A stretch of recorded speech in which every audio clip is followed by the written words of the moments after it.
Aujourd'hui, j'aimerais partager avec toi 10 principes ultimes, selon moi, pour une vie hors norme, une vie d'exception. Mais avant tout, si tu ne me connais pas, moi c'est Anto et sur cette chaîne, j'aide les hommes perdus mais ambitieux à atteindre leur plein potentiel sur le très long terme. Alors si jamais tu te sens concerné par mon message et mes contenus, n'hésite pas à t'abonner à la chaîne pour rejoindre mon armée de soldats d'élite. Ça me soutiendrait énormément et je te remercierai. Sur ce, place au vif du sujet. Principe numéro 1.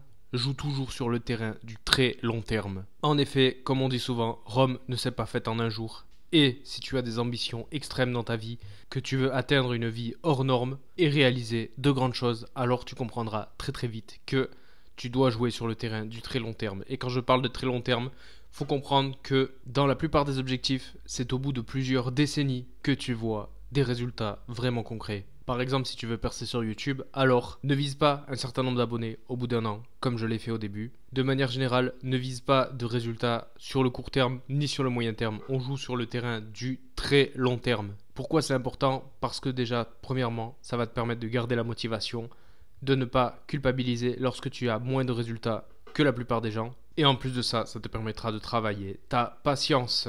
Principe numéro 2. Pas de perfectionnisme, action et amélioration continue. Ce principe dit que lorsque tu te lances dans la quête d'un objectif, l'apprentissage d'une compétence ou un projet ou peu importe, commence directement par de l'action. Si c'est vraiment quelque chose où tu n'y connais rien du tout, peut-être renseigne-toi sur des théories vraiment basiques, mais garde le minimum, l'essentiel qui te permettra d'agir et agis le plus rapidement possible. Par exemple, si tu veux commencer la musculation, ça sert à rien de théoriser, de regarder toutes les vidéos de Nassim Saïli, etc. pour pouvoir créer ton programme parfait avant de commencer la salle. Peut-être tu peux évidemment te renseigner sur les meilleurs conseils en musculation, mais garde toujours en tête de n'aller chercher que les bases qui te permettront d'aller directement à la salle le plus vite possible. À ce moment-là, tu vas à la salle, tu répètes tes séances semaine après semaine et au fur et à mesure, tu améliores ces séances en fonction de ce que tu as appris, que ce soit par de la théorie supplémentaire, mais avant tout et surtout par les feedbacks de tes actions directes. Et ce principe-là marche dans énormément de domaines, si ce n'est tous. Donc, bannis le perfectionnisme. Si ça te paralyse pour passer à l'action, et justement, passe à l'action directe, peu importe les résultats, peu importe les jugements des autres, et surtout peu importe s'il te manque cette information que de toute façon tu obtiendras plus tard. Principe numéro 3. Ne cherche pas, deviens. Ce principe dit que tu ne devrais pas chercher à atteindre des objectifs, mais plutôt devenir une certaine personne, te forger une certaine identité. Parce qu'en fait, quelqu'un par exemple qui essaye d'arrêter de fumer, il se voit comme quelqu'un qui essaye d'arrêter de fumer.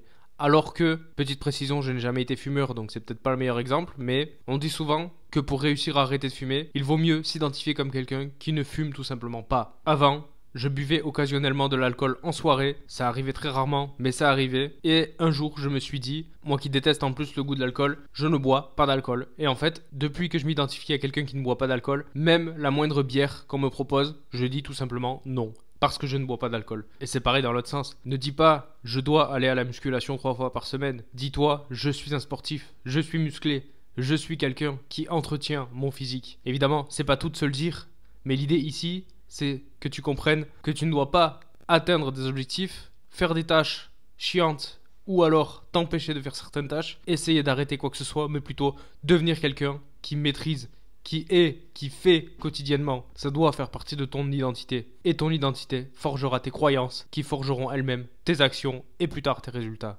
Principe numéro 4, ce que j'appelle le mindset inversé, c'est le fait de voir le positif là où la plupart des gens verraient le négatif. Et l'exemple le plus parlant, c'est quelque chose qui me touche encore pas mal en ce moment. Le fait de faire quelque chose et d'avoir beaucoup moins de résultats, ou en tout cas de penser qu'on a beaucoup moins de résultats que tous nos concurrents entre guillemets qu'on voit. Mon exemple, c'est par rapport à YouTube, 76 abonnés au bout de plus d'un an. On pourrait se dire que c'est de la merde, on pourrait se dire qu'il y en a plein qui font beaucoup mieux, genre 10 000 abonnés en 3 mois, etc. Mais au final, je m'en fous parce que le mindset inversé ici me fait penser au principe qui dit que plus j'arrive à faire des actions sans résultat et plus je développe ma résilience, ma capacité à rester patient sur le long terme malgré les doutes et les difficultés pendant que les autres s'habituent aux résultats rapides et se casseront la gueule mentalement à la moindre stagnation. 5e principe, la raison prime sur l'émotion. Évidemment, nos émotions sont très importantes, mais dans la plupart des situations de vie, et surtout pour nous en tant qu'hommes, nous devons le plus possible privilégier d'agir avec la raison. Principe numéro 6, le processus prime sur la finalité. Ça rejoint un peu plusieurs principes précédents, mais en gros, ne cherche pas le résultat, cherche plutôt le processus. Trouve de la satisfaction dans le processus, dans le fait d'atteindre et de franchir les différentes étapes du développement d'un aspect de ta vie ou de l'apprentissage d'une compétence. Le résultat, tu ne le contrôles pas. Donc ça ne sert à rien de te focaliser à fond dessus, ni de culpabiliser lorsque tu n'atteins pas ou lorsque tu as moins de résultats que les autres. Principe numéro 7, issu du stoïcisme, tout n'est qu'une question de perception des choses. L'exemple typique, c'est le verre à moitié vide ou à moitié plein. Les personnes qui voient le verre à moitié vide voient le négatif partout. Les personnes qui voient le verre à moitié plein voient le positif partout. Un exemple qui me concerne encore, le fait que j'ai du mal à rencontrer et à séduire des femmes autour de moi. Avant, je voyais ça comme quelque chose de vraiment très négatif parce que je comprenais pas ce qui se passait malgré mon développement, etc. Aujourd'hui, j'arrive à voir les choses de manière positivement, j'ai changé ma perception des choses. Ma nouvelle perception par rapport à ça, c'est tout simplement le fait que Dieu m'épargne de plein d'opportunités romantiques qui ne me correspondraient pas et qui se finiraient mal. On dit souvent que la qualité de notre vie est directement déterminée par la qualité de nos émotions et si on change notre perception de tout un tas de choses, alors nos émotions et notre vie donc n'en seront que meilleures. Principe numéro 8. La meilleure motivation, c'est le sens et l'intentionnalité dans tout ce que tu fais. C'est bien beau de méditer, de te lancer à la salle, de te lancer sur YouTube, etc., etc. Mais si derrière tu n'as pas un pourquoi profond, une motivation ultra profonde et un sens qui font que tu tiendras sur le long terme, alors même avec la meilleure habitude et le meilleur système de productivité du monde, il y aura un moment où tu ne tiendras pas ou alors tu douteras de pourquoi tu as mis en place cette habitude. Principe numéro 9, le monde est injuste. Ne triche jamais, mais accepte que d'autres personnes peuvent tricher. Premièrement, on a un jeu de départ différent dans la vie. J'aime bien dire que la vie est un jeu de poker géant et notre jeu de départ, c'est tout ce dont on dispose de manière innée, que ce soit à la naissance, que ce soit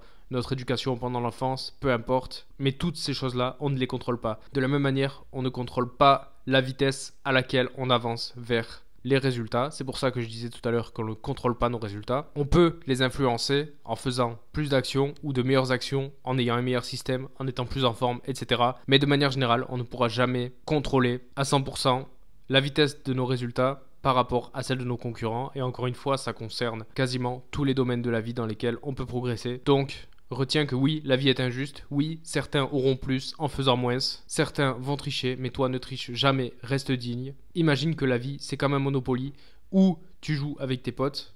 Si d'entrée de jeu, tu pars avec l'état d'esprit comme quoi j'accepte que mes potes peuvent tricher, mais moi je ne triche pas, à la fin, même s'ils gagnent, tu auras gardé ta dignité, tu auras fait de ton mieux. Et c'est de ça que tu dois être fier. Enfin, principe numéro 10, la clé ultime, selon moi, pour être heureux, épanoui, avoir une excellente estime de soi et un entourage social incroyable sur le long terme, c'est avant tout de se connaître soi-même au plus profond. Quand je parle de se connaître soi-même au plus profond, c'est tout ce qui va traiter de l'introspection, de comprendre son fonctionnement interne et qu'est-ce qui est fait pour nous, que ce soit les conseils de dev perso, que ce soit les projets, les objectifs, les métiers, les compétences, quels sont nos points forts, quels sont nos points faibles, ce qu'on peut ou pas changer, quel entourage est fait pour nous, etc., etc. Le fait de vraiment se connaître au plus profond de soi-même fera de toi un homme heureux, épanoui et avec une estime de toi et un amour-propre en béton. Et j'ai un exemple pour t'illustrer ça. On dit souvent que l'exemple du poisson qui culpabilise parce qu'il se compare à un singe sur sa capacité à grimper un arbre. Alors que le poisson, s'il faisait ce travail d'introspection et de gratitude, il se rendrait compte que lui, sait nager, contrairement au singe. On est tous différents. On a tous, encore une fois, des vitesses d'évolution différentes, des domaines de prédilection différents, etc., etc.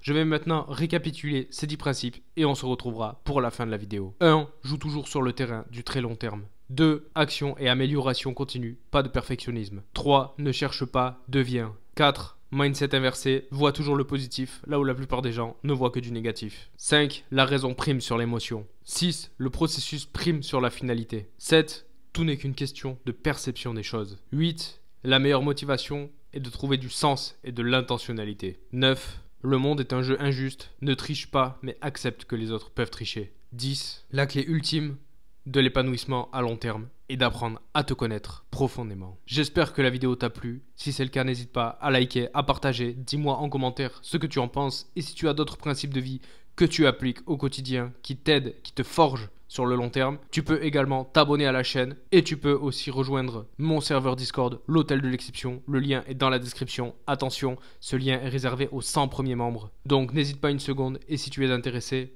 fonce vite rejoindre la communauté. Sur ce, mes soldats d'élite, c'était Anto. On se retrouve très prochainement pour une nouvelle vidéo. Ciao.